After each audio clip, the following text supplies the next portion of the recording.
One rank one pension यानी कि OROP क्या सच में एक लंबे समय से लंबित मुद्दा ही बन करके रह गया है। आपको क्या लगता है आखिर कौन है जिम्मेवार? एक तरफ है आपका गवर्नमेंट सरकार, दूसरी तरफ एचएससी यानी कि माननीय कोर्ट और तीसरी तरफ हम एक्स सर्विसमैन। वैसे 15 दिसंबर बहुत जल्द ही आने वाला है और क्या इसमें सच में 15 दिसंबर को वन रैंक वन पेंशन और एरियर आपको मिलेगा या फिर इसमें फिर से देरी होगी या फिर लास्टली आपको कंटेम्प्ट ऑफ कोर्ट करना पड़ेगा? क्या होगा पूरा मामला वो तो 15 दिसंबर के बाद पता चलेगा। वैसे आपको पता ही है कि पहले के वीडियो में भी मैंने आपको ऑलरेडी बताया था कि संसद में भी शीतकालीन सत्र में भी ओआरओपी को लेकर के किसी स्पेसिफाइड कैटेगरी को लेकर के ओआरओपी की थोड़ी सी गूंज सुनने को मिली थी।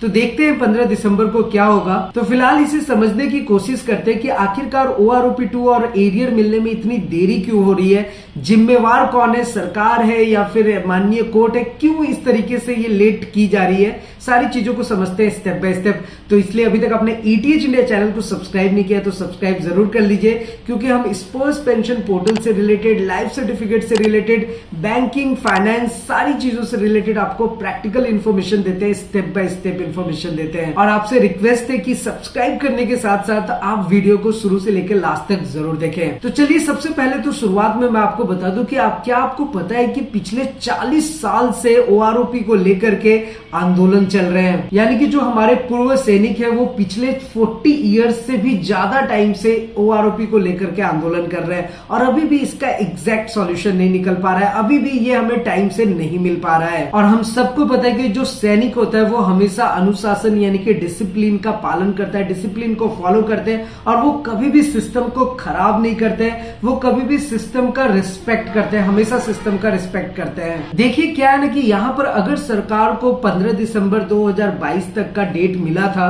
तो सरकार को एक इनिशियल स्टेप जरूर लेना चाहिए था, जो कि अभी तक नहीं लिया गया है। तो इसलिए यहाँ पर इतना तो कह सकते हैं कि अभी 15 दिसंबर को आपको ओआरओपी 2 और एरियर मिल जाएगा, ये कहना बिल्कुल सही नहीं होगा। हम सिर्फ वेट कर सकते हैं और उसके बाद क्या होगा वो हमें देखना होगा। वैसे अगर आप हमें फॉलो करते हैं तो हमने ऑलरेडी बताया कि अगर ओआरओपी 2 और एरियर 15 दिसंबर तक नहीं मिलेगा तो जाहिर सी बात है कि 16 से 17 18 तारीख तक कंटेम्प्ट ऑफ कोर्ट, सीसी एकदम 110% और उसके बाद सारे के सारे एक्स सर्विसमैन को फिर से एक साथ एकजुट होना होगा। तो एक जो अपना सिस्टम है सरकार यानी कि गवर्नमेंट, वहां से हम लोगों को कुछ अभी फिलहाल ओआरओपी 2 और एरियर को लेकर के फिलहाल कोई अपडेट नजर नहीं आ रहा है। अब अगर हम बात करें एचएससी अपने माननीय कोर्ट की, तो वहां पर रिव्यू पिटीशन हुआ था, वहां पर सरकार को एससी ने टाइम भी दिया था कि लाइक आपको 3 महीने के अंदर एक्सटेंडेड टाइम दिया जा रहा है, आप उसके अंदर आप ओआरओपी 2 और एरियर आपको पे करना है। तो उसके लिए तो अभी कोई इनिशियल स्टेप तो सरकार ने लिया नहीं है।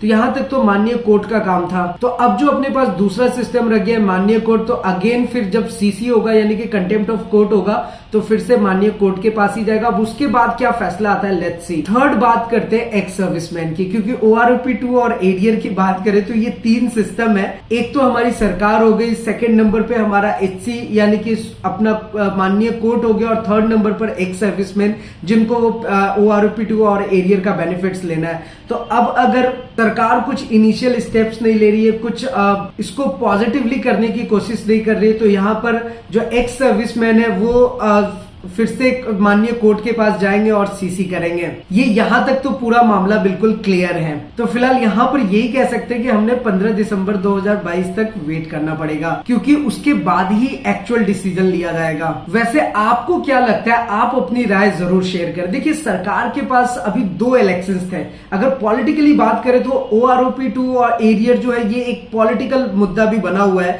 क्योंकि अभी सरकार के पास गुजरात और हिमाचल प्रदेश का इलेक्शन था। तो यहां पर पॉलिटिकली अगर आप देखें तो ओआरओपी 2 को लेकर के कोई इस तरीके का कोई भी वहां पर सुगबुगाहट सुनने को नहीं मिला है। अब इस गुजरात और हिमाचल प्रदेश का जो इलेक्शन है ये तो अपने कंप्लीट हो चुके हैं। अब इसके बाद जब हम आगे बढ़ेंगे तो अब बात आती है 2024 इलेक्शन की।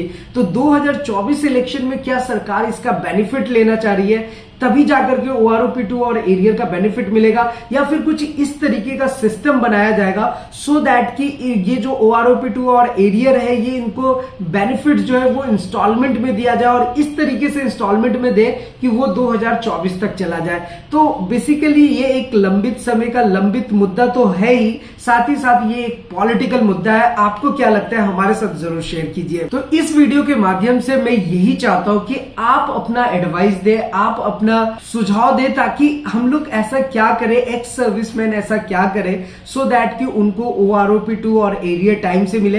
वैसे अगर मेरी ओपिनियन की बात है तो वो सिर्फ यही है कि आपको CC पे जाना पड़ेगा, कंटेम्प्ट ऑफ कोर्ट करना पड़ेगा, और दूसरा जो है वो सारे के सारे एक्स सर्विसमैन को एकजुट होना होगा।